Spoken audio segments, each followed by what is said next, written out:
विधानसभा को पुराने मशीनरियों से काफी खतरा था और पुराने मशीनों के जिनके मॉडल मार कर नहीं रहे। एनसीआर में 10 साल पुराना साधन ना चले, समझो मेरी हिंदी भाषा। एनसीआर में भरतपुर 10 साल पुराना साधन ना चले, जो 5 साल एमएलए बना हुआ 10 साल हो तो वहाँ मांगो वो कहा बोले एक डेट मांगो तो। आपको बता दें कि अताउल्ला खान का टैलेंट, निडरता और मुखर बोलना घटने की बजाय जेल से बढ़कर निकला है। आज भी वही हुंकार मौजूद है, चापलूसी वाली बात कहीं तक भी दिखाई नहीं देती। अताउल्ला खान सरपंच आज 3 महीने के बाद जेल से रिहा होकर अपने घर पहुंच रहा है।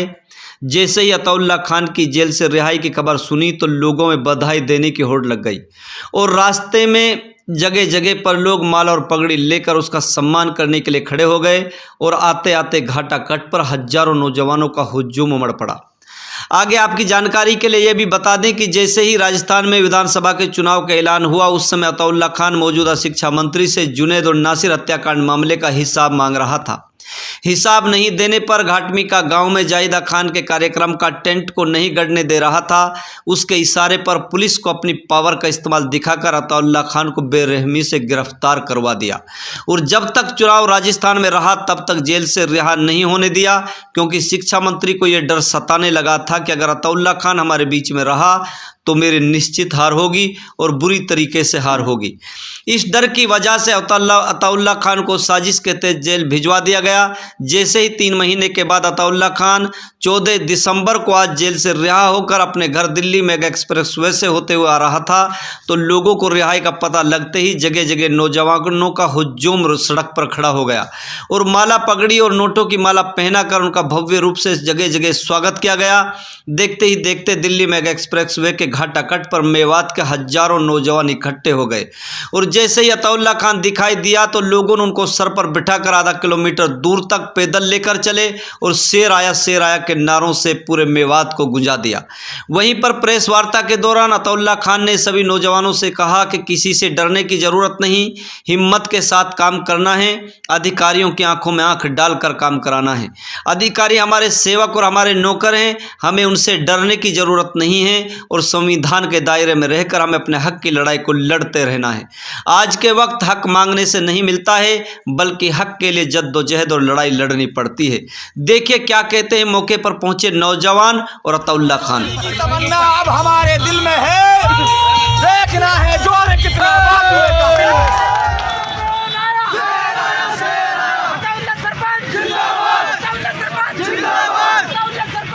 जमशेद जी, आज जो है अताउल्ला खान जी आ रहे हैं रिहा होकर, आखिर इतनी लोकप्रियता उनकी कैसे बढ़ी है? कितने हजारों की तादाद में जो है इकट्ठे हो रहे हैं नौजवान, तो इसको लेके क्या कहोगे आप? शॉर्ट शब्दों में। निडरता और 36 बिरादरियों को साथ लेने की जो सोच है और उससे सब लोग एकदम उससे मोहब्बत करते हैं कि हमारे कामा विधानसभा क्षेत्र में पद होने के बावजूद, मंत्री होने के बावजूद और लोगों की सुनाई नहीं होती थी, उन्होंने एक ऐसा बीड़ा उठाया था कि वो हर धर्म जात के लोगों के लिए और हर डिपार्टमेंट में जो अत्याचार है, अन्याय है, उसके खिलाफ उसने एक आवाज़ को बुलंद किया। अच्छा लोग चाहते हैं। अच्छा सर, ये जो है कि जिस समय पुलिस ने घाटमी का गांव से इन लोगों को उठाया था और तन पे कपड़े भी नहीं छोड़े थे, वो अगर वो आपका वाक्य आंखों के सामने जब आता है तो आपको कैसा महसूस होता है? उसको लेके क्या कहोगे? देखो, मैं भी वहीं था लेकिन मैं नमाज पढ़ने चला गया था। उसके बाद इस तरह की घटना हुई, लेकिन लोगों से सुना है कि उसका जो संघर्ष था वो काबिल तारीफ है,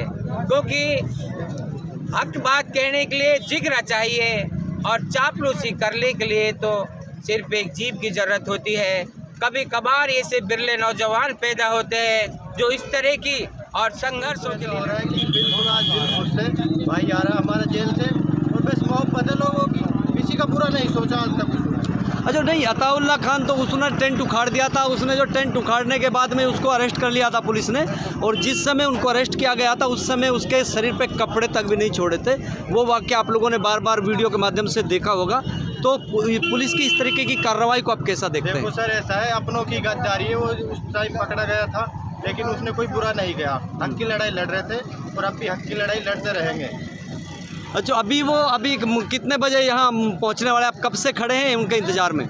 सुबह से ही आए हैं बस, और काफ़ी आने वाले हैं अभी, और कम से कम आगे 100-200 लोग और तो क्या कहना चाहोगे अताउल्ला खान से? आप लोग जैसे आपसे मिलेगा तो आप क्या बोलोगे अताउल्ला खान को? सबसे पहले सलाम करेंगे, गले जी, मिलेंगे। कहाँ से आए हो, क्या नाम है आपका? गांव झंडेपुर से, नाम इरफान है। अच्छा इरफान जी, अभी जो है आप लोग क्यों आए हैं यहाँ? आप घाटा कट पे खड़े हैं, किस लिए खड़े हैं, क्यों आए आप? हमारा भाई है, वह हमारे कंधे से कंधे मिलाकर हमारे साथ रहेगा और जनता सारी उसके साथ रहेगी। मैंने हक की लड़ाई लड़ी, जो ये नासिर और जुनैद है उसका हक दिलाने के लिए काम करा। हमारा हक दे दो, हमारे लेके टेंट लगा दो, यहाँ हक नहीं दिया जाएगा तो टेंट नहीं लगने देंगे। अच्छा ये लड़ाई लड़ी उसने, इस लड़ाई की बिना पे पुलिस ने गिरफ्तार किया। तो और क्या लगता है कि जो है कि जाहिदा खान की उसमें साजिश थी कि जाहिदा खान को डर लग रहा था चुनाव को लेकर? उससे ये कही मैं 15-15 लाख इन बच्चों के लिए दूंगा, उसने 2 रुपये नहीं दिए उसके लिए। उस बात आवाज़ उठाने के लिए वो करा उसने, वो उसको हक नहीं जो है दिया। आप अभी घाटा कट पे बैठे हैं और किसका इंतजार में हैं? हम अताउल्ला खान का इंतजार कर रहे हैं, जो लीग जेल से कल रिहा हुए हैं और वो बम्बई कट से होते हुए यहाँ तिगरा कट से होते हुए घर जा रहे हैं। आखिर उनकी लोकप्रियता, अताउल्ला खान की लोकप्रियता इतनी कैसे बढ़ गई कि हजारों की तादाद में लोग घाटा कट पर उनका सम्मान के लिए आके खड़े हो गए? अताउल्ला खान की एक खासियत है, वो ना किसी प्रशासन के दबाव में, ना किसी सरकार के दबाव में, ना किसी बड़े आदमी के दबाव में बिना रहे हुए विरोध करते और अच्छी तरह से विरोध करते हैं। आखिर इनको जेल भेजने का क्या वक्तव्य था, क्या मानते हैं इसका जो है कि क्यों इनको जेल भेजा गया था? मंत्री साहिबा अपने आप को कमज़ोर आंकने लग गई थी और उसको पता लग गया था कि अताउल्ला खान जैसे शेर अगर बाहर रहेंगे तो मेरा और डबल नुकसान होगा, इसलिए उन्होंने इसको जेल भेजा था। और वोट गिरने तक जेल से नहीं छोड़ा गया, इसीलिए नहीं छोड़ा गया। और अगर अताउल्ला खान जेल से बाहर होते तो 56,000 वोटों में से आधी और कम हो जाती।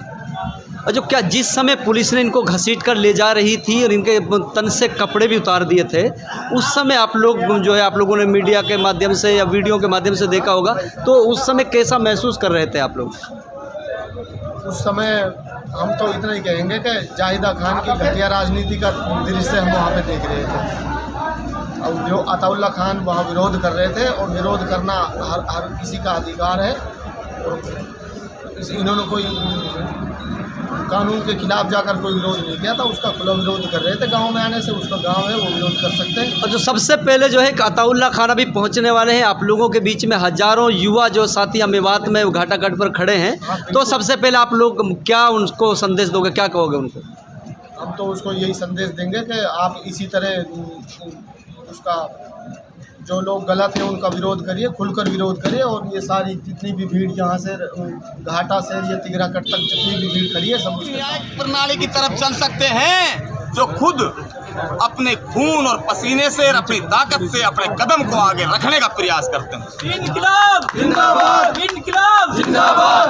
जिस तरह से भगत सिंह जी ने हंसते हंसते फांसी के फंदे पर चढ़ना स्वीकार किया था, लेकिन देश के लिए बंधक बनना और अंग्रेजों की गुलामी करना स्वीकार नहीं किया था, उसी तरह पर हम भी, हमारी जितनी क्षमता है, चाहे मेवात लेवल पे हो, चाहे विधानसभा लेवल पे हो, बदलाव जरूर हुआ है। जो राजाशाही राज करते आए लोग थे, वो राजाशाही राज उनका नहीं रहना चाहिए। ये सबका हक है, आपका सबका अधिकार है, आपका सबका नंबर आना चाहिए। आप में जितने भी लोग यहाँ खड़े हो, सब आदमी से मैं निवेदन करता हूँ नौजवानों से, आप मुझसे भी बढ़ कर इसमें कुर्बानियाँ दें। और एक गलती सबसे बड़ी ये होती है, आपके बीच से आपका बंदा जब भी थाने में और तहसील में बंद होता है, तो आप लोगों के लिए आगे बढ़ने के लिए कोई आदेश निर्देश और आगे चलने वाला नहीं मिलता है। इसलिए आप शांति से रहते हो और पुलिस वालों को और अधिकारियों को ये किले मिल जाती है कि इस नेता के पीछे कोई नहीं है, जैसा बड़ इस नेता से साधा जाए उस तरीके से साध लो। ये मौका आप लोगों को नहीं देना है। पुलिस प्रशासन और ये कर्मचारी और अधिकारी ये हमारी रक्षा के लिए और हमारी हिफाजत के लिए और हमारी सेवा के लिए हैं, ना कि ये हमारे ऊपर हमारे अधिकार को छीनने के लिए नहीं है। अताउल्ला जी, आपको डीग जेल से दौसा शिफ्ट किया गया, क्या वजह रही? ऐसा है, मैं डीग रहा था, तो डीग में जब से मैं डीग जेल में गया था तो सारे बंदियों को इतनी परेशानी का सामना देखना पड़ा। मुझ जैसे मैं गया तो 10 दिन से ज़्यादा वहाँ सरकारी एसटीडी नियम अनुसार 5 मिनट बात करने को मिलती है, वो 10 दिन के बाद वो भी बंद कर दी गई थी। दिल पड़ते दिन शिकंजा टाइट होने लग गया था। और जैसे जैसे शिकंजा टाइट होता गया तो मुझसे तो मिलाई भी धीरे धीरे उन लोगों ने बंद करनी शुरू कर दी। जैसे ही कोई सफ़ेद कपड़ान वाला आ जाता था, कोई आदमी ऐसा टैलेंट आता था, तो उससे वो मिलाई भी नहीं होने देते थे। मुझे वो लोग कुछ बताते ही नहीं थे, कोई तेरा मिलने वाला अंदर आया या बाहर आया, कोई बात हुई है, वो मिलने नहीं देते, प्रेशर में ले लेते।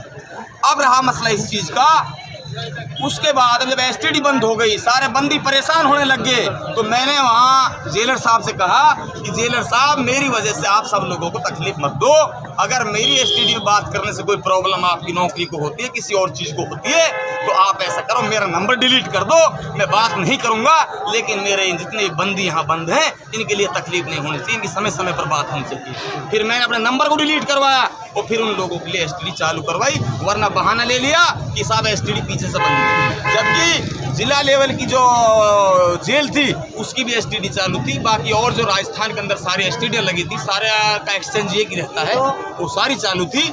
स्पेशल मेरी वजह से उस एसटीडी को 1.5 से 2 महीना तक बंद रखा गया। इस तरह की अफवाहें थी। जलीस जी आपसे मिलने जेल पहुंचे थे, इन अफवाहों में कितनी जलीस जी सच्चाई मिलने है? गया था, मिलाई डे उस दिन नहीं था।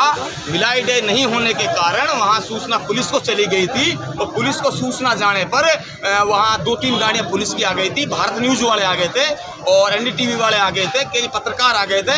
जलीस को वहाँ से वापस आना पड़ा, वो मेरे से मिल नहीं पाए, ना मेरी उससे कोई बात हो। एक और ऑडियो लगातार वायरल रहा चुनाव के दौरान, जिसमें ये देखने को मिल रहा था कि वहाँ के एक आरिफ परेरी हैं जो डीग जिले से थे, आपने जो यहाँ की मौजूदा मंत्री रही थी उनका समर्थन करने को कहा है। ऐसा है, अफवाहें काफ़ी चलती हैं, और डीग से मैंने तुम्हें बता दिया कि एसटीडी भी बंद थी, वहाँ ना कोई जेल में फ़ोन प्रोवाइड था और ना फ़ोन से प्राइवेट वहाँ कोई बात कर सकता है, और ना हमने हाल की जाहिदा को मंत्री को समर्थन किसी से बात की थी।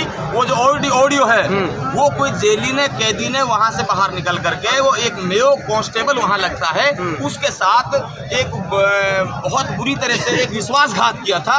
उसकी वीडियो को, ऑडियो को एडिट करने पर उसको फंसा करके सस्पेंड करवाया।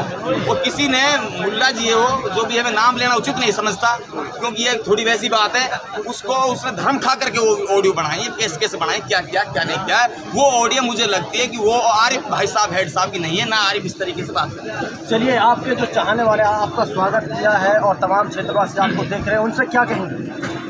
उनसे मैं यही कहूँगा कि आप लोग बढ़ चढ़ कर, मैं तो ये कहूँगा कि आप बड़े बड़े ख्वाब देखो, बड़े बड़े सपने देखो, बड़ी बड़ी ऊंचाइयों को छूने की हिम्मत रखो, ताकि आप और ऊंचाइयों तक जा सको, आप ऊंचाइयों को छू सको, आप बड़े आदमी बन सको।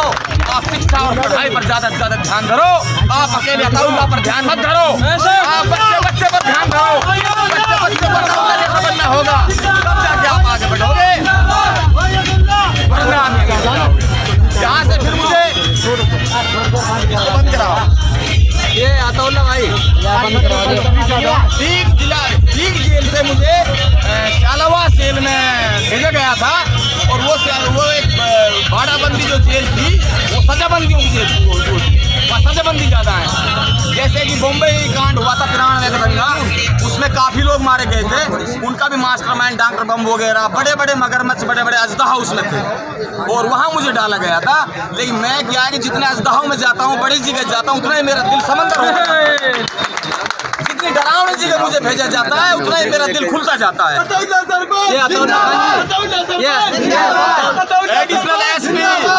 एडिशनल एसपी थाने पे आता है मेरी गिरफ्तारी होने के बाद, वो पता नहीं सत्ता के चाटुकारों के पता नहीं क्या पट्टी पढ़ा करके वो आता है और किस तरीके से बात करने का प्रयोग करता है। उससे जिस तरह उसने बात करी उसी तरह सूदे मुंह मैंने उससे बात करी। 2 बार मैंने झेला, 30 बार साहब नीची आवाज में बात करना, बदतमीजी से बात मत करना। मुझे अताउल्लाह खान कहता है, मैं इतना डरपोक आदमी किसको बोला आपने? किसको बोला? हिम्मत सिंह। मैंने बोला था हिम्मत सिंह को, हिम्मत सिंह तमीज से बात करना। मुझसे अगर अभद्र व्यवहार करा, गाली गलौज से बात करी, कोई मामूली आदमी रोड छापा आदमी नहीं हूँ, मुझसे तमीज से बात करने की बात करना। अच्छा, आप उठाने की कोशिश की जा रही थी? अब वो तो पुलिस अपनी राइटिंग में क्या कहते हैं, लेकिन राइटिंग हमारी खतरनाक है। हमारी खतरनाक राइटिंग है तो अच्छी थोड़ी है। लोग ये कह राइटिंग वाली है। ऐसे अफवाहें भी थी जाहिदा खान वहाँ पहुंची थी जब आपको गिरफ्तार किया गया था। बिल्कुल ना पहुंची भाई जाहिदा खान वहाँ थाने पे। ये बिल्कुल अफवाह है। ये सर जो अभी वहाँ परिंदा ने पर ना मारो। जब हवालात में जब थाना मकाबला बंद हो जाए तो हम जाहिदा चली जाएगी।